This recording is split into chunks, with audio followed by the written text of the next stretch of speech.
The ruthless desire, লেখিকা শ্রাবণী আসপিন, পর্ব ৫। বিশাল এক রাজকীয় অট্টালিকা, আভিজাত্য যেন এর প্রতিটি ইট পাথরে খোদাই করা। নোভা বিস্ময় বিস্ফোরিত চোখে জানালার বাইরে তাকাচ্ছে। আজ তো একটি শহর যেন এই সীমানা প্রাচীরের ভেতরেই বন্দি। গাড়িটি যখন ধীরগতিতে প্রধান ফটকের সামনে এসে থামল, তখন নোভার মনে হলো সে কোনো আধুনিক যুগে নয়, বরং শতবর্ষ পুরনো কোনো রূপকথার প্রাসাদে প্রবেশ করেছে। বিদেশের এই স্থাপত্যশৈলী তার কাছে বড্ড অদ্ভুত ঠেকছে। পুরো বাড়িটি এক গভীর গাম্ভীর্যপূর্ণ রঙে মোড়া, যার গায়ে পাথরের সূক্ষ্ম ও ভারী কারুকার্য আভিজাত্যের সাক্ষ্য দিচ্ছে। গাড়ির হর্নে সেই গম্ভীর প্রতিধ্বনি আড়াল হতেই সদর দরজা দিয়ে বেরিয়ে এলেন ন্যান্সি রাইলি। তার পেছনে ছায়ার মতো অনুগত ভঙ্গিতে দাঁড়িয়ে আছে দুই তিনজন পরিচারিকা। নোভা এক বুক অস্বস্তি আর সংকোচ নিয়ে টলমলে পায়ে গাড়ি থেকে নামলো। ন্যান্সি রাইলি নোভাকে দেখা মাত্রই তার বৃদ্ধ দুচোখ এক অপার্থিব উজ্জ্বলতায় ভরে উঠল। তিনি যেন বর্তমানে থেকে অতীতে ফিরে গেলেন। থরথর করে কাঁপানো হাতটি নোভার গালের উপর আলতো করে বুলিয়ে এনে নিজের ঠোঁটে চেপে ধরলেন মমতাময়ী এক আশীর্বাদ। আর্দ্র কণ্ঠে তিনি বলে উঠলেন, একদম নিজের মায়ের মতো দেখতে হয়েছে তুমি নোভা। মনে হচ্ছে আজ কত বছর পর আমি আমার সামনে আমার ছোট্ট মেয়েকেই রক্ত মাংসের শরীরে দাঁড়িয়ে থাকতে দেখছি। বলতে বলতে তার দু চোখের কোণ ছাপে নোনা জল গড়িয়ে পড়ল। ঠিক সেই মুহূর্তেই অশুভ ছায়ার মতো দরজার চৌকাঠে এসে দাঁড়ালেন ভেনিসা রাইলি এবং তার কন্যা লিলি স্মিথ। ভেনিসার ললাটে বিরক্তির কুঞ্চন স্পষ্ট, যেন এক অনাহুত আপদ তার সাম্রাজ্যের শান্তি হরণ করতে এসেছে। লিলিও যে নোভাকে দেখে খুব একটা প্রসন্ন হয়েছে, তেমনটি তার কঠিন চাহনি দেখে মনে হলো না। নোভা অত্যন্ত বিনম্র ভঙ্গিতে তাদের দিকে তাকিয়ে একটি ম্লান ও মুচকি হাসি উপহার দিল, কিন্তু তার সেই সরলতার কোনো দাম মিলল না। তারা কোনো প্রকার সৌজন্যবোধ না দেখে উদ্ধত ভঙ্গিতে প্রস্থান করল। নোভা স্তব্ধ হয়ে দাঁড়িয়ে রইল। সে ঠিক বুঝে উঠতে পারছিল না তার আসলে কি বলা উচিত। ছোটবেলা থেকেই লোকজনের সংস্পর্শ কম পাওয়ায় সে বড্ড অন্তর্মুখী। মানুষের সাথে কিভাবে সহজে মিশতে হয় বা বিরূপ পরিস্থিতিতে কি প্রতিক্রিয়া দেখাতে হয় তা তার অজানা। ন্যান্সি রাইলি নাতের এই অসহায়ত্ব এবং ভেনিসের তীব্র অবজ্ঞাটুকু আঁচ করতে পারলেন। তাই তিনি কালক্ষেপণ না করে এক পরিচারিকাকে আদেশ দিলেন নোভাকে তার জন্য বরাদ্দকৃত উপরতলায় সেই সুসজ্জিত কক্ষে নিয়ে যেতে। ভেতরের অন্দরমহলে তখন অন্য এক ঝড়ের প্রস্তুতি চলছে। নিজের সুসজ্জিত শয়নকক্ষে পায়চারি করতে করতে লিলির আগে গজগজ করে উঠল, মামাম, এত আদিক্ষেতা কিন্তু আমার আর সহ্য হচ্ছে না। হঠাৎ করে এত বছর পর নানি জানে তার মৃত মেয়ের মেয়ের প্রতি কেন এত দরদ উতলে উঠছে। এর মানে কি? ভেনিসা কোনো উত্তর দিলেন না। তিনি জানলার পাশে দাঁড়িয়ে বাইরের ধূসর আকাশের দিকে স্থির দৃষ্টিতে তাকিয়ে গভীর কোনো ষড়যন্ত্রের জাল বুনছিলেন। লিলি তার মায়ের নিস্পৃহতা দেখে আরও অধৈর্য হয়ে উঠল। তুমি চুপ করে আছো কেন মামাম? কিছু একটা বলো। ভেনিসা এবার ধীরে ধীরে মেয়ের দিকে ফিরলেন। তার চাহনি তখন সাপের মতো শীতল ও ধূর্ত। ঠোঁটের উপর তর্জনী চেপে ধরে তিনি ফিসফিস করে বললেন, হুশ, বেশি রাগ কিন্তু শরীরের জন্য ভালো নয় লিলি। সময় সব শিখিয়ে দেবে। তার চেয়ে বরং তোমার উচিত তোমার এই নতুন কাজিনটির সাথে একটু হৃদ্যতা বাড়ানো, একটু ভাব জমানো। You know what I mean Lily. মায়ের সেই রহস্যময় ইঙ্গিতের পেছনে যে কোনো অশুভ পরিকল্পনা লুকিয়ে আছে তা বুঝতে লিলির আর বাকি রইল না। তার কঠিন মুখভঙ্গিতে তখন এক চিলতে কুটিল হাসি ফুটে উঠল। সে ধীর স্বরে বলল, ইয়েস মাম্মা, আই আন্ডারস্ট্যান্ড। শরতের শেষ বিকেলের ইংল্যান্ড যেন এক ম্লান বিষণ্ণতার চাদরে ঢাকা। ন্যান্সি রাইলির বিশাল অট্টালিকার পশ্চাৎভাগের উদ্যানটি কেবল বাগান নয়, বরং এক বিশাল উদ্ভিদ সাম্রাজ্য। চারিদিকে শতাব্দী প্রাচীন ওক আর পাইন গাছগুলো আকাশপানে হাত বাড়িয়ে দাঁড়িয়ে আছে, যেন তারা এই প্রাসাদের গোপন ইতিহাসের নীরব সাক্ষী।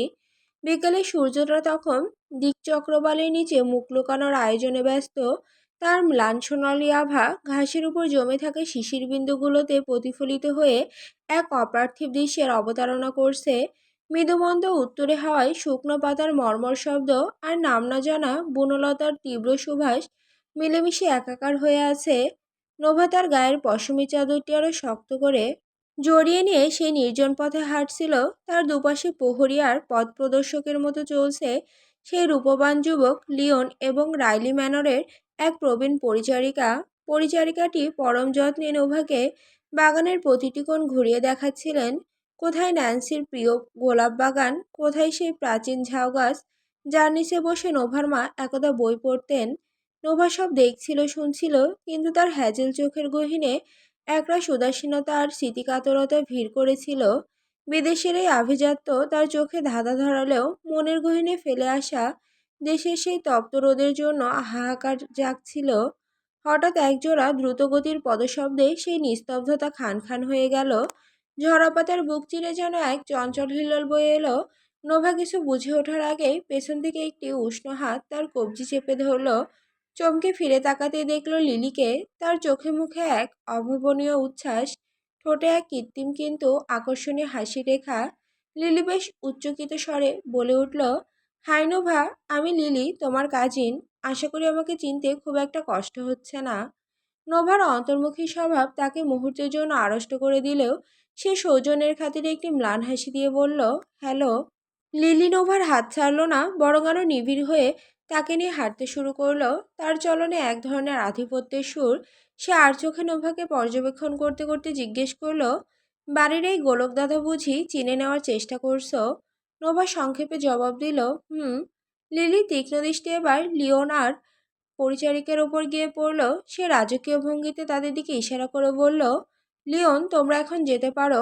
আমার আদরের বোনটির সাথে আমার কিছু একান্ত পারিবারিক আলাপ আছে। আমি ওকে বাকি সব ঘুরিয়ে দেখাবো। লিওন এক মুহূর্ত দ্বিধা করলেও লিলির চোখের কাঠিন্য দেখে মাথা নুয়ে প্রস্থান করলো। বাগানটি এখন কেবল দুজনের পদচারণার মুখর। লিলি কিছুক্ষণ নীরব থেকে অত্যন্ত কৌশলে তার জাল বিস্তার করতে শুরু করলো। সে নোভার দিকে তাকিয়ে স্নিগ্ধ স্বরে বলল, শোনো নোভা, আমি শুনলাম তুমি নাকি এই লন্ডনে পাকাপাকিভাবে থিতু হবে।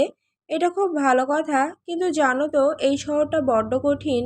এখানকার মানুষের সাথে সখ্যতা না থাকলে তুমি খুব দ্রুত একাকিত্বে ডুবে যাবে। তোমার উচিত বাইরের পৃথিবীর সাথে একটু পরিচিতি বাড়ানো। এতে তোমার নিজেরই সুবিধা হবে। নোভা কিছুক্ষণ নীরব রইল। তার মন যেন কোনো এক আসন্ন ঝড়ের সংকেত পাচ্ছিল। সে মৃদু কণ্ঠে উত্তর দিল, হ্যাঁ জানি, কিন্তু আমি তো কাউকে চিনি না। এখানকার পরিবেশটা আমার কাছে বড্ড অচেনা। লিলি যেন এই স্বীকারোক্তিটুকুর জন্যই ওত পেতেছিল। তার চোখের মণি এক মুহূর্তের জন্য চকচক করে উঠল। সে সহসা উৎসাহের সাথে বলে উঠল, আরে চেনার জন্যই তো সুযোগ তৈরি করতে হয়। আজ সন্ধ্যার পর আমার ঘনিষ্ঠ কয়েকজন বন্ধুর সাথে একটি বিশেষ ক্লাবে আমার গেট টুগেদার আছে। সেখানে শহরের নামিদামি সব মানুষ আসবে। তুমি আমার সাথে চলো, সবার সাথে পরিচয় হবে, মনটাও একটু হালকা হবে, কি বলো? নোভার মনের ভেতর তখন শত সহস্র না ভিড় করছিল।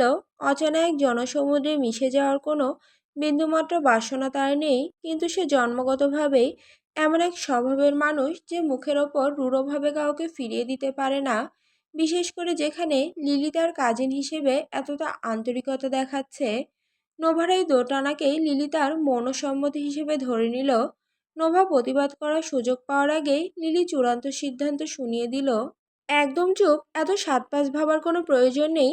জীবনটাকে একটু উপভোগ করতে শেখো। তুমি তৈরি থেকো, সন্ধ্যায় আকাশ কালো হওয়ার আগেই আমি তোমাকে নিয়ে যাব। Just relax Nova. কথাগুলো শেষ করেই লিলি এক রহস্যময় বিজয়ের হাসি হেসে দ্রুত পায়ে প্রাসাদের দিকে এগিয়ে গেল। নোভা রিক্ত বাগানে একাকী দাঁড়িয়ে রইল। বিকেলে সেই ধূসর আলো তখন গাঢ় হতে শুরু করেছে। ক্যাসিনো ক্লাবের অভ্যন্তরে কৃত্রিম আলোর সেই চোখ ধাঁধানো রোশনাই যেন এক একটি বিষাক্ত তলারের মতো নোভার দুই চোখে বিঁধছিল। চারিদিকে কেবল আলোর ঝিলিক আর উচ্চকিত উল্লাস। অথচ নোভার মনে হচ্ছিল সে এক শ্বাসরুদ্ধকর গোলকধাঁধায় আটকে পড়েছে। পুরো পরিবেশটি এক রহস্যময় আবরণে ঢাকা। সেখানে উপস্থিত প্রতিটি মানুষের চোখে বিভিন্ন কারুকার্যমণ্ডিত মুখোশ। কারো চোখে সোনালি চিল, কারো মুখে রূপলি নেকড়ে। সেই মুখোশগুলো কেমন তাদের চোখের মণিটুকু দৃশ্যমান রেখে পুরো অবয়বকে এক এক অদ্ভুত কুটিলতায় ঢেকে রেখেছে। সেখানে মানুষের প্রকৃত চেহারা চেনার কোনো উপায় নেই, কেবল ঝিলিক দিচ্ছে তাদের আদিম লালসার উন্মাদনা। নোভা ততক্ষণে হাড়ে হাড়ে টের পেয়েছে সে কোথায় এসে ফেসেছে। এটি কোনো সাধারণ আড্ডাখানা নয়, এটি শহরের কলঙ্কিত ক্যাসিনো ক্লাব, যেখানে আজ রাতের প্রতিটি বাজি ধরা হচ্ছে মানুষের রক্ত আর ভাগ্যের ওপর। বিদেশের এই মায়াবী চাকচিক্যের আড়ালে যে এত বড় নরককুণ্ড লুকিয়ে থাকতে পারে তা নোভার মফস্বলী ভাবনায় কোনোদিন আসেনি। লিলি তাকে এই পঙ্কিল আবর্তে নামিয়ে দেবে তা সে স্বপ্নেও কল্পনা করেনি। চারিদিকে কড়া মদের উৎকণ্ঠ গন্ধে তার দম বন্ধ হয়ে আসছে, পাকস্থলী উল্টে বমি ভাব জাগছে। ভিড়ের মাঝে নোভা একমাত্র নারী যার মুখে কোনো আবরণ নেই। তার সেই অনিত্য সুন্দর হ্যাজেল চোখ আর তুষার শুভ্র বিষণ্ণ চেহারাটা লোলুপ নেকড়েদের মাঝে এক ফালি উজ্জ্বল চাঁদের মতো জ্বলজ্বল করছে। বারের এক নিভৃত কোণে বসে সে অনুভব করছিল শত শত অদৃশ্য চোখের ক্ষুধার্ত চাহনি তার শরীরের প্রতিটি রন্ধে তপ্ত সীসার মতো বিচ্ছে। লিলি কোথায়? মেয়েটা মুখোশ আনার নাম করে সেই যে তার বন্ধুদের সাথে উগ্র নাচ গান আর মদের নেশায় মাতোয়ারা হলো, আর ফেরার নাম নেই। অতিরিক্ত শব্দ আর নেশাজাতীয় দ্রব্যের গন্ধে নোভার নিঃশ্বাস নিতে কষ্ট হচ্ছে। তার একবার ওয়াশরুমে যাওয়া ভীষণ প্রয়োজন। সে কয়েকবার লিলিকে ডাকার চেষ্টা করলো, কিন্তু উচ্চ শব্দের যান্ত্রিক মিউজিকে তার ক্ষীণ কণ্ঠস্বর আছড়ে পড়ে হারিয়ে গেল। অগত্যা নিরুপায় হয়ে নোভা একাই পা বাড়ালো করিডোরের সেই নির্জন পথের দিকে। করিডোরের শেষ প্রান্তে একটা ভারী ওক কাঠের দরজার ওপাশে তখন চলছে অন্য এক বিভীষিকা। সাদা টাইলসের চকচকে ওয়াশরুমটি এখন এক নির্মম কসাইখানায় পরিণত হয়েছে। হাই কমোডটির ওপর হাত টাক পা শক্ত করে বেঁধে বসিয়ে রাখা হয়েছে এক যুবককে। মেঝেতে ছড়িয়ে ছিটিয়ে আছে চাপ চাপ তাজা রক্ত। যুবকটির নাক বেয়ে রক্ত চুইয়ে পড়ে তার নীল হয়ে যাওয়া ঠোঁট ভিজিয়ে দিচ্ছে। চোখের পাতা দুটিও রক্তে আঠালো হয়ে যাওয়ায় সে চাইলেও তাকাতে পারছে না। তার সামনে পাহাড়ের মতো অটল ও সুবিশাল দেহে দাঁড়িয়ে আছে এক পুরুষ, যার পরনে আভিজাত্যের চরম শিখরে থাকা দামি স্যুট আর চোখে রাজকীয় সোনালি মাস্ক। লোকটির হাতে একটি সরু অত্যন্ত ধারালো স্টাইলোটো ছুরি। সে অবলীলায় ছুরিটি আঙুলের ডগায় লাটিমের মতো ঘোরাচ্ছে। ছুরির রূপলি ফলার ওপর থেকে রক্তের গাঢ় বিন্দুগুলো টুপটুপ শব্দে ধবধবে সাদা মেঝেতে আছড়ে পড়ছে। যুবকটির মুখে কাপড় গোজা থাকায় সে কেবল এক প্রান্তকর গোঙানির শব্দ করতে পারছে। সোনালি মুখোশধারী লোকটি এবার এক হিমশীতল পাশবিকতায় যুবকটির গালের চামড়ার ওপর ছুরিটি প্রবল চাপে দাবিয়ে ধরল। ধীরে ধীরে ধারালো ফলাটি চামড়া চিরে মাংসের গভীরতম প্রদেশে প্রবেশ করতে থাকলো। যুবকটি ব্যথায় নীল হয়ে এক বীভৎস আর্তনাদ করার চেষ্টা করলো, কিন্তু কোনো শব্দ বের হলো না। কেবল ফুটে উঠল এক অসহায় মৃত্যু যন্ত্রণা। ঠিক সেই মুহূর্তে বাইরের নিস্তব্ধ করিডোর থেকে কানে এলো হিল জুতো পরার ছন্দবদ্ধ শব্দ। ঠক ঠক ঠক। এইডেন জায়দাতের ভ্রু কুঁচকে গেল।